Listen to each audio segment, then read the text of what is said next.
நான் ஒரு இன்ஜினியர். என்ன இன்ஜினியர்னு கெஸ் பண்ணுங்க. மெக்கானிக்கலா? அவ்வளோ காஞ்சி போயிருக்கேன் நம்மன்னா. But you are right.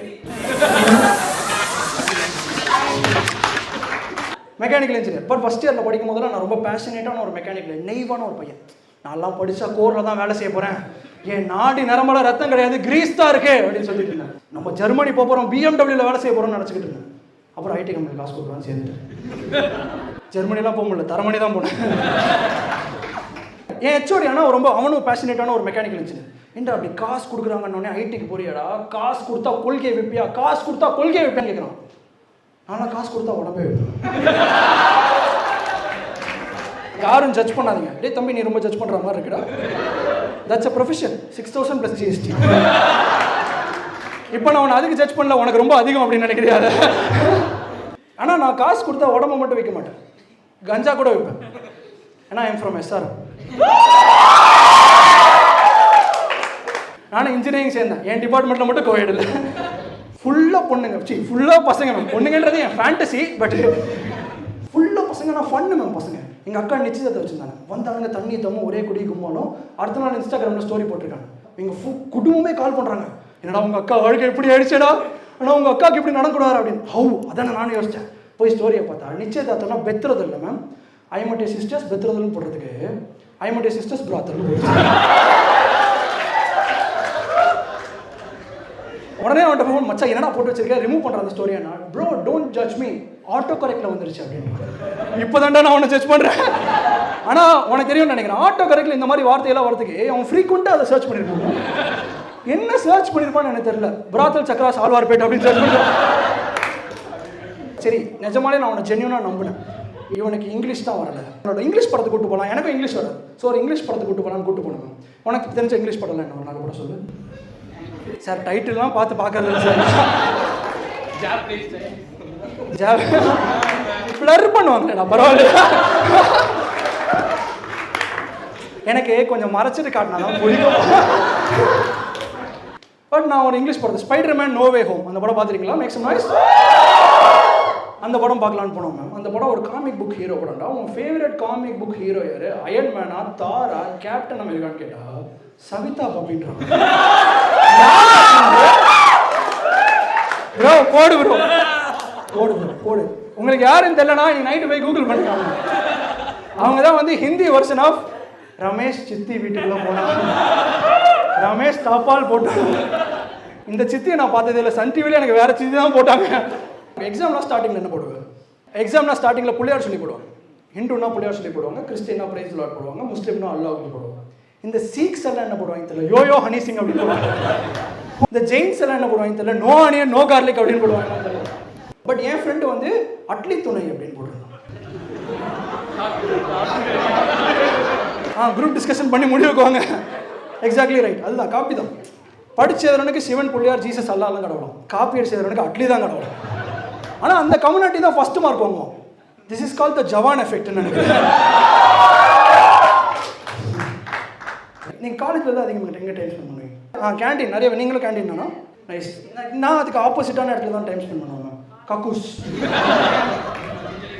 But நீங்கள் நினைக்கலாம் கக்கூஸை பற்றி இவன் சீப்பாக டர்ட்டி ஜோக்ஸ் அடிக்க போகிறான்னு நினச்சிங்கன்னா அதுதான் பண்ண போகிறேன். ஏன்னா மெக்கானிக்கல் கிளாஸ் ரூமே அவ்வளோ கலீஜாக இருக்கும். செவத்து பக்கம் சாந்தி இருந்துச்சா கழுத்து பூரா கூலிப்பாக இருக்கும். ரெஸ்ட் ரூம் எவ்வளோ டிஸ்கஸ்டிங்காக இருக்கும் நினச்சி பாருங்க. ரெஸ்ட் ரூம்னு சொல்லுவாங்கல்ல, இங்கெல்லாம் ரெஸ்ட் கிடைக்காது, ரெஸ்ட் இன் பீஸ் தான். இந்த அப்பாஸ், அக்ஷய் குமார் யார் வந்தாலும் கழுவவே முடியாது. அது நீங்கள் அதில் ஒன்றுக்கெல்லாம் போகிறீங்க, நான் டெமான்ஸ்ட்ரேட் பண்ணி காட்டுறேன். நீங்கள் இப்படி அதில் ஒன்றுக்கு போகிறீங்கன்னா நீங்கள் அது மேலே போகிறீங்களா அது உங்கள் மேலே போகுதானே தெரியாது. நரக வேதனையாக இருக்கும். லேடிஸ் இந்த மேம் உங்கள்கிட்ட கேட்குறேன் மேம், நீங்கள் தான் மேம் பாய்ஸ் பாத்ரூம் பார்த்துருக்கீங்களா மேம்? பார்த்துருக்கீங்களா? தப்பான கேட்டகரி சர்ச் பண்ணிக்கிட்டு இருக்கீங்க மேம் நீங்கள். அதான் பாய்ஸ் பாத்ரூம் எப்படி இருக்கும்னு தெரியாதவங்களுக்கு எக்ஸ்பிளைன் பண்ணுறேன். ஒரு 3 யூரினல் இருக்கும், ஒரு 4 வெஸ்டர்ன் டாய்லெட் பூத் இருக்கும். லேடிஸ் பாத்ரூம்லாம் எப்படி இருக்கும் தெரியாது. நான் ஒரு 2 தடவை தான் போயிருக்கேன்.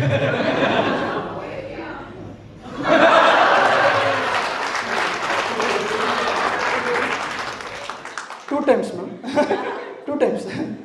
பட் ஒரு ரெஸ்ட் ரூமுக்குலாம், உங்கள் லேடிஸ் ரெஸ்ட் ரூமுக்குலாம் ஒரு பையன் வந்து என்ன மேம் பண்ணுவீங்க? That's the exact response I want. அப்படி தானே சொல்லணும். ஆனால் போன ஷோவில் ஒரு அக்காட்ட கேட்டேன், ரெஸ்ட் ரூமில் வந்து என்ன பண்ணுவீங்கன்னா, I will just stare at him அப்படின்னு.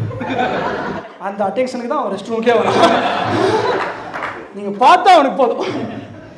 செருப்பாலே அடிக்கணும் வருதா. அதே மாதிரி பாய்ஸ் பாத்ரூமில் லேடிஸ் வரக்கூடாது இல்லை. Agree with me ma'am. வராங்களே ஆயாம்மா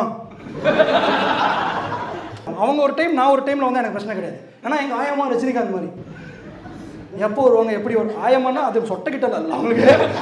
அவங்க எப்போ வருவாங்க எப்படி வருவாங்கன்னு யாருக்கும் தெரியாது. ஆனால் வரக்கூடாத நேரத்தில் கரெக்டாக வருவாங்க. கரெக்டாக ஃபுல் ஆக்குபன்சியில் இருக்கும்போது ஏதோ இப்போ வரேன் செதறுவானுங்க பாரு. வந்தால் எல்லாரும் செதறுவோம். அப்படியே அவங்க ஆயம்மா உள்ள வந்தோடனே ஜிப்பு போடுற சத்தமாக கேட்கும். அப்படின்னு ஜிப்பு போடுவோம். திடீர்னு லாரியில் எலி மாட்டின சத்தமாக கேட்கும். ஜிப்பு சிக்கிக்கும். நரக வேதனை. அது ப்ரெக்னன்சிக்கு அடுத்து பெரிய பெயின். அதுதான் தோல் மட்டும் வெளில மாட்டிச்சு. நான் டிஸ்கஸ்டிங்காக இருக்கும்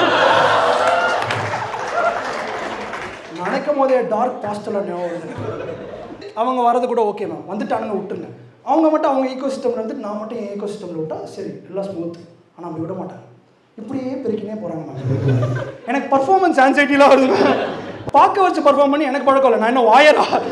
எனக்கு அந்த பழக்கமே இல்லை. சரி போகிறாங்களா போகட்டும். பாட்டெல்லாம் பாடுறாங்க மேம். பழைய எம்ஜிஆர் பாட்டா பாடுறாங்க. தூங்காதே தம்பி தூங்காதே ஒன்றை தான்டா சொல்கிறாங்க கேட்டுக்கோ. கரெக்டான நேரத்தில் படுக்கிற பாரு. போய்கிட்டு இருக்கேன் ஒரு பூத்து போய்கிட்டு இருக்கும்போது இன்னொரு பூத்து மாறிக்கோ அப்படின்றாங்க. நடக்கிற காரியமா அது?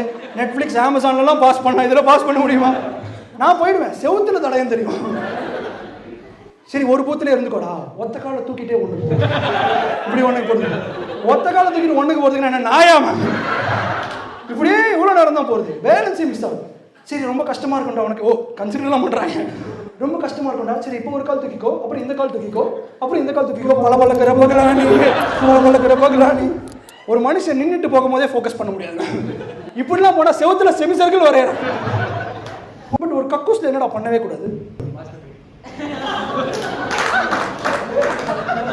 இந்தியாவில் கக்கூஸ் இல்லைடா அதுக்கு அலாட் பண்ண ரூம்டா அது. அதுக்கு அலாட் பண்ண ரூம்டா அது. இல்லைடா ஃபோன் எடுத்து வீடியோலாம் எடுக்கக்கூடாது. கக்கூஸில் எடுக்கக்கூடாது தப்பு. ஆயம்மா எடுக்கிறாங்க. டக்குன்னு ஃபோன் எடுத்து சக்கு சக்குன்னு சையாக வீடியோ எடுக்கிறாங்க. எனக்கு பதறுது. ஆயம்மா ஏதோ நாங்கள் தம்மு தண்ணி அடிக்கிறதுலாம் கம்ப்ளைண்ட் பண்ண போகிறீங்களா அப்படின்னு கேட்டால் இல்லைடா போக்கிமான் கோ விளையாடிட்டு இருக்கேன். போக்கிமான் கோ என்ன ஆயம்மா பண்ணுறீங்க? ஆமாண்டா பிக்காச்சு இருக்கான்னு பார்க்குறேன். பிக்காச்சு ஆயம்மா பீதா இருக்கேன். இல்லைடா பிக்காச்சுல டிக்காச்சு ஆயம்மா இது இங்கே வராதுங்க ஆயம்மா. பால் இப்போ தானே போக்கி பால் போடுறேன். போக்கி பால் மேலே போடாங்க.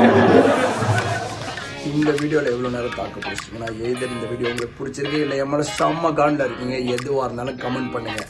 முக்கியமாக உங்கள் மெக்கானிக்கல் ஃப்ரெண்ட்ஸுக்கு ஷேர் பண்ணுங்கள், லைக் பண்ணுங்கள். ரிஷா ராஜேஷ் காமிக்ன்ற சேனலுக்கு சப்ஸ்கிரைப் பண்ணுங்கள்.